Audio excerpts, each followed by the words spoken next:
ഓർമ്മകളില്ലാത്ത രാജ്യം. കഥ എഴുതിയത് മുരളി വട്ടേനാട്ട്. ഈയിടെയായി എനിക്ക് വലിയ മറവിയാണെന്ന് അവൾ പറയുന്നു. അവളെ കുറ്റം പറഞ്ഞിട്ട് കാര്യമില്ല.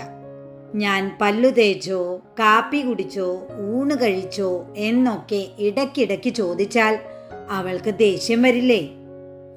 2 മാസം മുമ്പാണെന്നാണ് അവൾ പറയുന്നത്. ഒരു ദിവസം രാത്രി ലൈബ്രറി പൂട്ടി വീട്ടിലേക്ക് പോരും വഴി വീട്ടിലേക്കുള്ള വഴിയിലേക്ക് തിരിയുന്നതിനു പകരം നേരെ പാടവരമ്പിലേക്ക് ഇറങ്ങി. പാടത്തിൻ്റെ ഒത്ത നടുക്കുള്ള കനാൽ വഴി എത്ര ദൂരം നടന്നെന്ന് ഓർമ്മയില്ല. സ്കൂളിലെ ബെല്ലടിക്കാൻ സമയമായെന്നും വൈകിയാൽ ബാലൻ മാഷിന്റെ കയ്യിൽ നിന്ന് അടി കിട്ടുമെന്നും ഓർത്തിട്ട് ആഞ്ഞു വലിഞ്ഞ് നടക്കുകയായിരുന്നു. കൂടെ കൂട്ടുകാരൊന്നുമില്ലായിരുന്നു.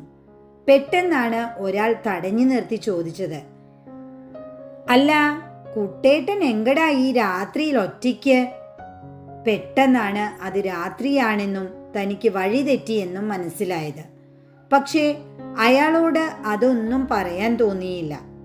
"ഒന്നുമില്ല, വെറുതെ നടക്കാൻ ഇറങ്ങിയതാ" എന്നും പറഞ്ഞ് തിരിച്ചു നടന്ന് വീട്ടിലെത്തി. അവളോടൊന്നും പറഞ്ഞില്ലെങ്കിലും അവൾക്ക് മനസ്സിലായി വഴിതെറ്റി ഞാൻ പാടത്തൂടെ നടന്നുപോയിന്ന്. അല്ലെങ്കിലും ഉമ്മറത്തിരുന്ന് നോക്കിയാൽ അവൾക്കതൊക്കെ മനസ്സിലാവൂലോ. അവൾ കണ്ടിട്ടും ഉണ്ടാവും. കല്ലേങ്കിലെ രാമൻകുട്ടി പിറ്റേ ദിവസം അവളോട് ചോദിച്ചുത്രേ, "അല്ല, കുട്ടേട്ടൻ ഇന്നലെ ലൈബ്രറി അടച്ചു വരുമ്പോ വഴി തെറ്റിന്ന് തോന്നുന്നു.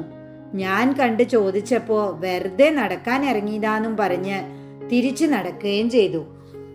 കുറേ നേരം മൂപ്പര് ഇവിടേക്ക് എന്നല്ലേ വരണത് എന്ന് ഞാൻ നോക്കി നിന്നൂട്ടോ. അല്ല, ഈടെ ആയിട്ട് മൂപ്പർക്ക് എന്താ ഒരു വയ്യായ?" വർത്തമാനം പറയണേലൊക്കെ ഒരു മന്ദത്തം തോന്നിയോണ്ട് ചോദിച്ചതാട്ടോ. "ഒന്നും പറയണ്ട എൻ്റെ രാമൻകുട്ടിയെ. ഈടെ ആയിട്ട് ഒരു കാര്യത്തിനും ഒരു ഓർമ്മയില്ല മൂപ്പർക്ക്. ഇപ്പോൾ ചെയ്ത കാര്യം തന്നെ കുറച്ച് കഴിഞ്ഞാൽ വീണ്ടും ഞാനത് ചെയ്തോ കഴിച്ചോ എന്നൊക്കെ ചോദിച്ചുകൊണ്ടിരിക്കും. അപ്പോൾ അവൾക്കും പിടികിട്ടിയിരിക്കുന്നു ഇതൊക്കെ. ആയ കാലത്ത് എന്തിനും ഏതിനും അവളോട് തർക്കിച്ചും അടിപിടി കൂടിയും കഴിഞ്ഞതല്ലേ. പെട്ടെന്ന് അതൊക്കെ മാറി ഞാനിപ്പോൾ അവൾ പറയണേനൊക്കെ സമ്മതം മൂളുന്നു എന്നാണ് അവളുടെ ഇപ്പോഴത്തെ പരാതി. ഇത്രയും കാലം അവളോട് കുറേ തല്ലുകൂടിയതല്ലേ, ഇനിയിപ്പോൾ എന്തിനാ ഇങ്ങനെ? കുറച്ചു കാലെങ്കിലും നന്നായി കഴിഞ്ഞു കൂടാലോ എന്നേ ഞാൻ ഓർത്തുള്ളൂ. കുറച്ച് ദിവസമായിട്ട് എഴുത്തൊന്നും വരണില്ല. ഒരു കഥ മനസ്സിൽ കിടന്ന് കളിച്ചതായിരുന്നു, അത് കളഞ്ഞുപോയി. കുറേ തപ്പി, കിട്ടിയില്ല. ഇന്നിപ്പോ പെട്ടെന്നാണ് വീണ്ടും തോന്നിയത്. പേന എടുത്തതും ഒന്നും തോന്നണില്ല. സാരല്ല, അതിനൊക്കെ ഒരു നേരവും കാലവും വേണ്ടേ. നോക്കൂട്ടോ, അവളാണ്. "ഇതെന്താപ്പോ എഴുതാനിരിക്കുന്നത്? ഇന്ന് കുളിയും ജപവും ഒന്നുമില്ലേ?" അവളോടൊന്നും പറയാതെ നേരെ തോർത്തും സോപ്പും എടുത്ത് കുളത്തിലേക്ക് നടന്നു. ഈയിടെയായി കുളത്തിൽ പോയി കുളിക്കുന്നതും അവൾക്കിഷ്ടമില്ല.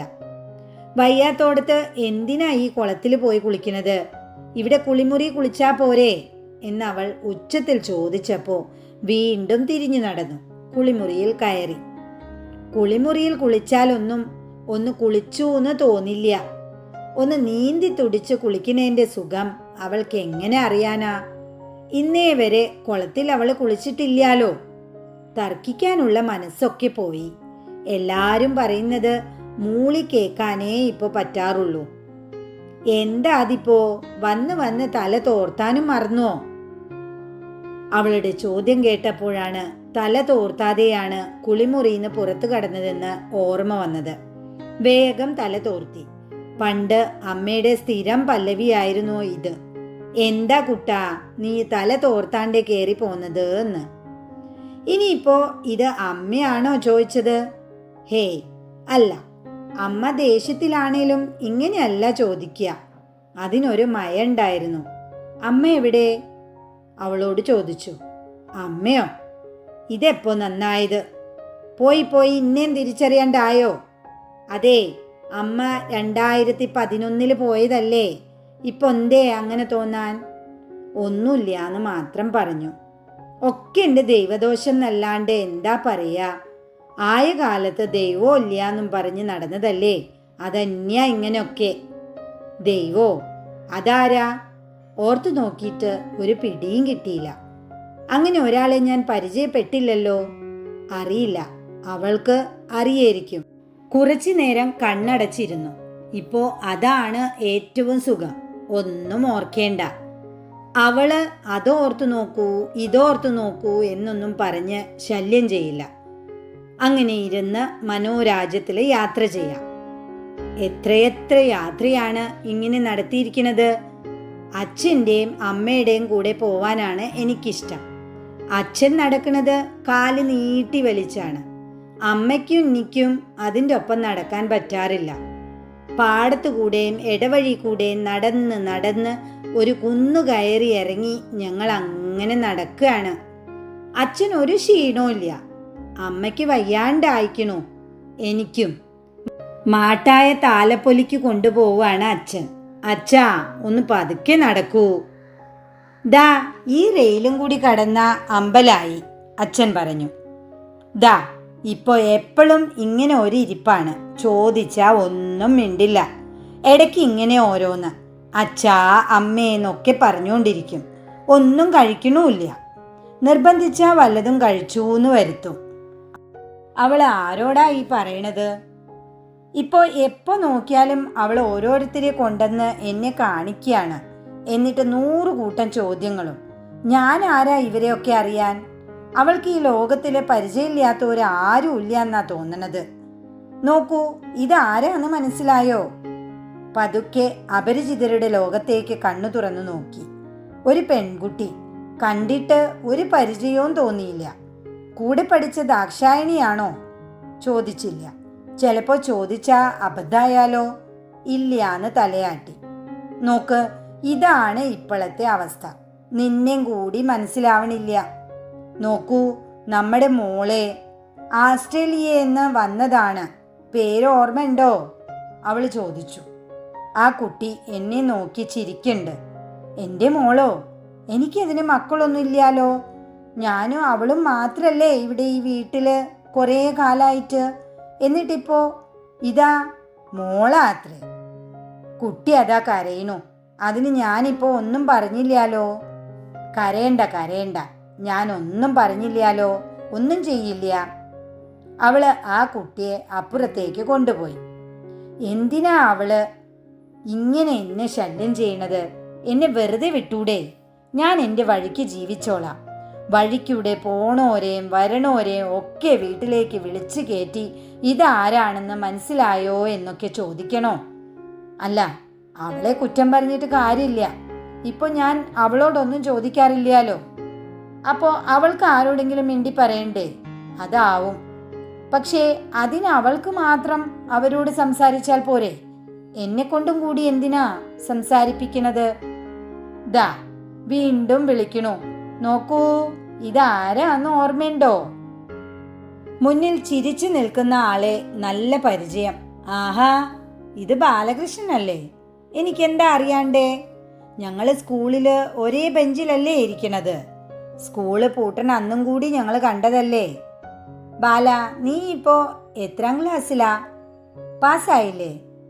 അല്ല, ഞാൻ എന്ത് വിഡ്ഢിയാ. നീയ് പാസ്സായോന്ന്. നീയല്ലേ എല്ലാ കൊല്ലവും ഒന്നാമൻ. എന്നിട്ട് നിന്നോട് ഞാൻ പാസ്സായോന്ന്. സോറിടാ. ഇതാപ്പോ ബാലനും കരയണു. ഇവൻ എന്തിനാ കരയണത്? ഇനിയിപ്പോൾ ഇവൻ തോറ്റോ? ഹേയ്, അങ്ങനെ ആവാൻ വഴിയില്ല. അല്ല, ബാലൻ പണ്ടും അങ്ങനെയാണ്. മിണ്ടിയാ കരയും. കഴിഞ്ഞ കൊല്ലല്ലേ ഞാനും അവനും കൂടെ അടികൂടിയത്. എന്തിനാപ്പോ അത്? ഓർമ്മയില്ല. പക്ഷേ അവൻ അന്ന് കരഞ്ഞത് ഓർമ്മയുണ്ട്. ഇനി അത് ഓർത്തിട്ടാണോ ആവോ? അവള് ബാലനോട് എന്തോ പറഞ്ഞ് അപ്പുറത്തേക്ക് കൊണ്ടുപോയി. ഈശ്വര, ഒരാളെങ്കിലും ഓർമ്മ ഉണ്ടായില്ലോ. സ്വന്തം മകളെ പോലും അറിഞ്ഞില്ല. ഇതിപ്പോ ബാലനെ എത്ര പെട്ടെന്നാ മനസ്സിലായത്? അവളുടെ സംസാരം അവ്യക്തമായി കേട്ടു. ഉമ്മറത്തെ സെറ്റിയിലിരുന്ന് പാടത്തേക്ക് നോക്കി. പാടമൊക്കെ ഇപ്പോൾ കാടായിരിക്കുന്നു. പൂളക്കൊമ്പിൻ്റെ കാട്, വാഴയുടെ കാട്, അതിൻ്റെ അപ്പുറം കുന്നും മലയും, അവിടെയും കാടാണ്. ഇനി ആരെങ്കിലും വരണേൻ്റെ മുമ്പേ പോണം. അച്ഛനും അമ്മയും വഴിയിൽ കാത്തു നിൽക്കണുണ്ടാവും. ഓർമ്മകളില്ലാത്ത രാജ്യത്തേക്ക് പോകണം. ആരും ഓർമ്മയുണ്ടോയെന്ന് ചോദിക്കാത്ത രാജ്യത്തേക്ക്. പാടം കടന്ന് കുന്നുകയറി ഇറങ്ങി അപ്പുറം കടന്ന് പുഴ മുറിച്ച് കടന്നാൽ പിന്നെ വേറെ രാജ്യമാവും. ആരും ഒന്നും ചോദിക്കാത്ത രാജ്യം. ഇപ്പോൾ ഇറങ്ങിയ വെയിൽ കൊള്ളാണ്ട് നടക്കാം. അമ്മയ്ക്ക് വെയിൽ പറ്റില്ല. പാടത്ത് അമ്മയും അച്ഛനെയും കണ്ടില്ല. അവർ കുന്നിൻ്റെ മുകളിലാവും. താലപ്പൊലിക്ക് പോയിട്ട് തിരിച്ചു പോരാണ്ടേ അവിടെ കൂടിയിട്ടുണ്ടാവും. അവിടെ നിന്ന് കൂട്ടാം. പാടം മുറിച്ചു കടന്ന് കുന്നിൻ ചോട്ടിലുള്ള കുണ്ടൻ ഇടവഴിയിലെത്തി. ഈ നട്ടുച്ചയ്ക്കും എന്തൊരിരുട്ടാ! ഹാവൂ, വെയിലത്ത് നിന്ന് വന്നിട്ടിരിക്കുക, ഒന്നും കാണണില്ല. തപ്പിത്തടഞ്ഞ് മുന്നോട്ട് നടന്നു. ദൂരെന്നും ഒരു ചെക്കൻ കുറേ പോത്തുകളെയും കൊണ്ട് വരണുണ്ട്. ശരിക്ക് കാണാനില്ല. പോത്തന്നെയായിരിക്കും. അതെ, വലിയ വലിയ കാട്ടിപ്പോത്തുകളാണ്. എന്താ അതിൻ്റെയൊക്കെ ഒരു വലിപ്പം! പിന്നിൽ നടക്കുന്ന ചെക്കൻ നീരോലി കെട്ടിയ വടി കൊണ്ട് അതിനെ അടിച്ച് ഓടിക്കണു. ആകെ പേടിച്ച് ഞാൻ ആ ഇടവഴിയുടെ ഓരം ചേർന്ന് നിന്നു. 3, 4 എണ്ണം ഒരുമിച്ചാണ് നടന്നു വരണത്. ഞാൻ നിൽക്കണതൊന്നും നോക്കാണ്ടേ പോത്തിൻ കൂട്ടം നടന്നെടുക്കുകയാണ്. കഴിയണത്ര വേലിമ്പയ്ക്ക് ചാരി നിന്നു. കയ്യമ്പലും തൊടയമ്പലും ഒക്കെ മുള്ളു കുത്തിക്കയറി. ഹാവൂ, എന്തൊരു വേദനയാണ്! ഒപ്പം മുന്നിലെ ഓരം പറ്റി നടന്ന പോത്ത് ഒരൊറ്റ കുത്തും. അതോടെ താഴത്തേക്ക് വീണു. അവറ്റുകിടെ കുളമ്പുകൾ മേലിക്കൂടെ കയറി ഇറങ്ങുന്നു. ശ്വാസം കിട്ടണില്ല. ഒന്നും കാണാനില്ല. അമ്മേ! ആഞ്ഞു വിളിച്ചു. കുന്നിൻ പുറത്തു നിന്നും അമ്മ വിളി കേട്ടു. അമ്മ ഉറക്കെ കരയുകയാണ്. എൻ്റെ കുട്ടിയെ ഒന്ന് പോയി എടുത്തോണ്ട് വരൂ. അവൻ ഒറ്റയ്ക്കാ കുണ്ടനെടൊഴിയിൽ കിടന്ന് കരയുന്നത് കേട്ടില്ലേ? പുറത്ത് അപ്പുറവും ഇപ്പുറവും ആരൊക്കെയോ കരഞ്ഞുകൊണ്ടിരുന്നു. ഞാനാകട്ടെ അവിടെ നിന്നും എണീറ്റ് ഓർമ്മകളില്ലാത്ത രാജ്യത്തേക്ക് ആഞ്ഞു പിടിച്ചു.